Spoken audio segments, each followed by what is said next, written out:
You see, our money is not only a medium of exchange, it's also considered a store of value. And before the invention of money, some people could never store their wealth for no fault of their own.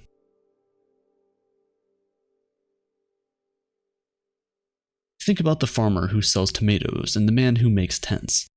The man who makes tents can create an entire village of real estate and barter it out with anyone who needs a place to rest their head all year long, and he would probably cash out on that.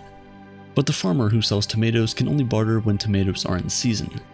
And because tomatoes are perishable goods, he cannot keep them for a long period of time.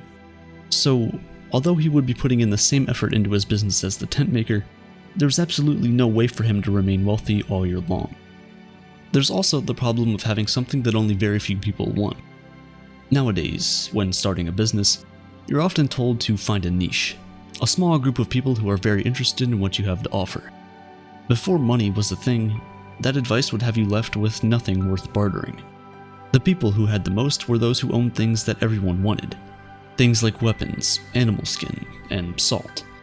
But then since everyone knew that everyone wanted these things, they started buying them even if they didn't need them at the time, just so they could trade with them later. And so commodity money became a thing. People would exchange goods and services for the most common items, like salt or weapons, and just use that to trade for what they want from someone else. From salt and weapons to tiny collectibles like shells and beads, humanity had found a better way to trade and transact.